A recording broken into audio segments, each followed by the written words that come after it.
Guys, അപ്പോൾ ഇതെന്ന് വെച്ച് കഴിഞ്ഞാൽ ഞങ്ങളുടെ ചാനലിലത്തെ ഫസ്റ്റത്തെ ഒരു ലോങ് വീഡിയോ എന്നൊക്കെ പറയാം. അപ്പോൾ നമ്മൾ മലയാറ്റൂരാണ് പോകുന്നത്. മലയാറ്റൂർ എന്ന് വെച്ചാൽ ക്രിസ്ത്യാനികൾ 50 നോമ്പ് പിടിച്ചു കഴിഞ്ഞാൽ പോകുന്നതാണ്. അപ്പോൾ ഒരു പേര്, അതായത് റെയിൽവേ സ്റ്റേഷൻ വരെ കാറിൽ പോയി, അത് കഴിഞ്ഞിട്ടാണ് ഞങ്ങൾ ട്രെയിനിലാണ് പോയത്. തിരിച്ചു വന്നത് ബസ്സിലാണ്. എന്ന് വെച്ച് കഴിഞ്ഞാൽ രാവിലത്തെ ബ്രേക്ക്ഫാസ്റ്റ് കഴിക്കാനായിട്ട് ഒരു കടയിൽ കയറിയിട്ടുണ്ടായിരുന്നു. നെയ് റോസ്റ്റാണ് കഴിച്ചിട്ടുണ്ടായിരുന്നത്. ആ ക്ലിപ്പാണ് ഇപ്പോൾ ഞാൻ കാണിച്ചുകൊണ്ടിരിക്കുന്നത്. ചായ ഒരു രസം ഉണ്ടായിരുന്നില്ല, ഒരു വാട്ട ചായ പോലത്തെ ഒരു ചായയായിരുന്നു. അത് പറഞ്ഞു നിൽക്കാൻ നമുക്ക് നേരില്ല. അപ്പോൾ നമ്മൾ നേരെ നമ്മുടെ മലയാറ്റൂരെത്തി. എന്താ, നമുക്ക് 14 സ്ഥലം വേഗം കംപ്ലീറ്റ് ചെയ്യണം. ആ സ്ഥലം വരെ കയറിപ്പോവാൻ ഭയങ്കര പാടാണ്. കാരണം അത്യാവശ്യം ദൂരത്തിലാണ് 1-ാം സ്ഥലം.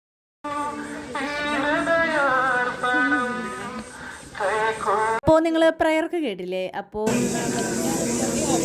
സ്ത്രീകളിൽ അങ്ങനെ ഗ്രഹിക്കപ്പെട്ടവനാകുന്നു, അങ്ങനെ 25 ഫലമായി ഈശോ ഗ്രഹിക്കപ്പെട്ടവനാകുന്നു.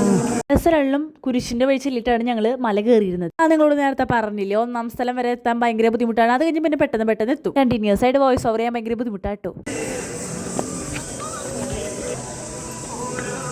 ആണ് ഞാനിങ്ങനെ സൗണ്ടുകളായിട്ടുള്ള നാച്ചുറൽ സൗണ്ടുകളൊക്കെ നിങ്ങൾക്ക് കാണിച്ചു തരുന്നത്. നമ്മൾ മല കയറി അറ്റത്തെത്തണമല്ലോ. അപ്പോൾ അതിൻ്റെ ഇത് മലയുടെ സൈഡിൽ കേട്ടോ ഫുള്ളും എന്താ പറയുക, കാട് പോലെയാണ്. കൊക്കയൊക്കെയാണ്. അതിൽ കുരങ്ങന്മാരൊക്കെ ഉണ്ടാവും ആ മരത്തുമ്മേ. പിന്നെ അവിടെ നിറച്ചും കുരങ്ങന്മാരാണ്. പക്ഷേ വീഡിയോയ്ക്ക് വേണ്ടിയിട്ടൊന്നും ഒരു ആറ്റു നോക്കിയിട്ടൊരു കുരങ്ങനെ നോക്കിയപ്പോൾ കിട്ടിയില്ല. പിന്നെ എന്നാലും നിങ്ങൾക്ക് വേണ്ടി ഒരു കുരങ്ങനെ എടുത്ത് കാണിച്ചു തന്നിട്ടുണ്ട്. ഏതാനും വർഷങ്ങൾക്ക്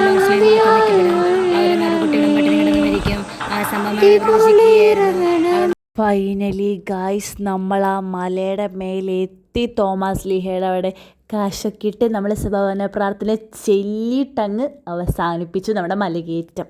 കിട്ടിയൊരു സന്തോഷമുണ്ട് മക്കളെ, ഭയങ്കര സന്തോഷം. കാരണം ഇത്ര എഫേർട്ട് എടുത്ത് മല കയറിയൊരു സന്തോഷം അത് പറഞ്ഞറിയിക്കാൻ പറ്റുന്നുണ്ടായിരുന്നില്ല. എന്ന് വെച്ച് കഴിഞ്ഞാൽ കുർബാന തുടങ്ങുമ്പോഴേക്കും അവിടെ എത്തുന്നുണ്ടായിരുന്നു. പക്ഷേ കുർബാന തുടങ്ങുമ്പോഴേക്കും എത്താൻ അങ്ങോട്ട് പറ്റിയില്ല ഞങ്ങൾക്ക്. എന്ത് ചെയ്യാൻ? എന്നാലും ഞങ്ങൾ മല കയറുന്ന നേരത്ത് കുർബാന കേട്ടിട്ടുണ്ടായിരുന്നു. പിന്നെയെന്ന് വെച്ച് കഴിഞ്ഞാൽ ഇത് ആ മലയുടെ മേലെയുള്ള വ്യൂ ആണ്. ഇതിപ്പോൾ കാണിക്കുന്നത് ആന കുത്തിയിട്ടുള്ള പള്ളിയാണ്. അതായത് ആനയുടെ കൊമ്പ് വെച്ച് കുത്തിയ പള്ളിയാണ്. മീനോടൊന്ന് വീഡിയോക്ക് വേണ്ടി നടന്നു തരുമെന്ന് ചോദിച്ചപ്പോൾ ചേച്ചിയുടെ മനസ്സ് കണ്ടറിഞ്ഞവൾ നടന്നു തന്നിട്ടുണ്ട് വീഡിയോക്ക് വേണ്ടിയിട്ട്. എന്തായാലും വലിയൊരു താങ്ക്സ് ഉണ്ണി. നമ്മളാൽ ഇത്രയിലേ ചെയ്യാൻ പറ്റത്തുള്ളൂ, എന്ത് ചെയ്യാനാ, ചേച്ചിയായി പോയില്ലേ. പിന്നെ അവിടെ നമ്മൾ നേരെ പെരിയാറിലേക്കാണ് വന്നത്. പിന്നെ കറക്റ്റ് പറയാൻ അറിയത്തില്ല, അടിവാരത്തുള്ള പള്ളീൻ്റെ അവിടെ കൂടെ ഇറങ്ങിപ്പോയാലാണ് ഈ പെരിയാറ് കാണുക. കുറച്ചേരം വെള്ളത്തിലൊക്കെ ഞങ്ങൾ എന്താ പറയുക, കാലൊക്കെ ഇട്ട് നനച്ച് വന്നു. പിന്നെ പുഴയില്ലേ, എൻജോയ്മെന്റ് ഉണ്ടാവത്തില്ലേ, അങ്ങനെയൊക്കെ എൻജോയ് ചെയ്തു. ആ നേരത്താണ് അവിടെ മഴക്കാരൊക്കെ ഉണ്ടായിരുന്നു കേട്ടോ. ഞങ്ങൾ മഴ പെയ്യുന്ന പ്രതീക്ഷിച്ചില്ല, എന്നാലും പ്രതീക്ഷ ഉണ്ടായിരുന്നു.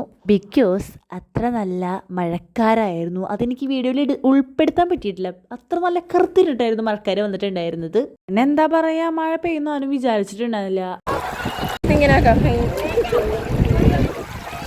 ഹായ് ഗായ്സ്, ഹായ് ഗായ്സ്, എല്ലാവരും കാലിൽ വൃത്തിയിട്ട് കാലല്ലേ ഗൈസ്. ഒരു മിനിറ്റ്. ഹായ് ഗായ്സ്, നല്ല സുഖം. പിന്നെ മഴ കുഞ്ഞിതടി ചാറി തുടങ്ങി. അപ്പോഴേക്കും എന്താ പറയാ, നല്ല മഴയായി. ചാറി തുടങ്ങിയത് ഓർമ്മയുണ്ടായിരുന്നല്ലോ. അപ്പോഴേക്കും നല്ല മഴയായി. എന്നിട്ടുണ്ടല്ലോ ഞങ്ങൾ പള്ളി ഹാളിൽ കയറുന്നു. അപ്പോൾ എന്താ പറയുക, ഷീറ്റൊക്കെ പറന്നു പോയി മഴയത്ത്. നല്ല കാറ്റുണ്ടായിരുന്നു. അപ്പോൾ മഴയത്ത് നല്ല കാറ്റ്, നല്ല ശക്തിയുള്ള മഴയൊക്കെ ആയപ്പോൾ എന്താ ഇതങ്ങോട്ട് പറന്നാൽ പോയി തള്ളുകയെന്ന് നിങ്ങൾ വിചാരിക്കും. പക്ഷെ തള്ളുകയല്ല. ഇത് നിങ്ങൾ എന്തായാലും വിശ്വസിക്കണം, ഷീറ്റ് പറന്നു പോയത്. ഞങ്ങളെ തിരിച്ച് വീട്ടിലേക്ക് KSRTCയിലാണ് വന്നത്. പിന്നെ ഞങ്ങൾ റെയിൽവേ സ്റ്റേഷൻ്റെ അവിടേക്ക് പോയതിന് ശേഷം ഞങ്ങൾ എന്താ പറയുക, കാർ എടുത്ത് ഞങ്ങൾ ഫുഡ് കഴിക്കാൻ പോയി പുറത്തുനിന്ന്. പിന്നെ അമ്മച്ചി വീട്ടിലുണ്ടായതുകൊണ്ട് അമ്മച്ചിക്ക് വേണ്ടി ഞങ്ങൾ ഫ്രൈഡ് റൈസ് ഒക്കെ വാങ്ങിച്ച് വന്നു. ഞങ്ങൾ കഴിച്ചിട്ടുണ്ടായിരുന്നത് എഗ് നൂഡിൽസ് ആയിരുന്നു കഴിച്ചിട്ടുണ്ടായിരുന്നു കേട്ടോ. അപ്പോൾ എഗ് നൂഡിൽസ് ഞാനും എൻ്റെ ഉണ്ണിയും മുഴുവൻ കഴിച്ച് തീർക്കാത്തതുകൊണ്ട് തന്നെ അത് ബാക്കിയില്ല, ഞങ്ങൾ പാഴ്സലാക്കി കൊണ്ടുവന്നു. ഞങ്ങൾക്ക് ഇപ്പോൾ കഴിക്കാമല്ലോ, നമുക്ക് ചൂടാക്കി കഴിക്കാമെന്ന് വെച്ച് പാഴ്സലാക്കി കൊണ്ടുവന്നു. ഈ വോയിസ് ഓവർ കൊടുക്കുന്നത് മലയാറ്റൂർ പോയി വന്ന് അപ്പം തന്നെയാണ് കൊടുക്കുന്നത്. അപ്പോൾ ഞാൻ ഡ്രസ്സ് എടുക്കട്ടെ. അപ്പോൾ ബൈ ബൈ.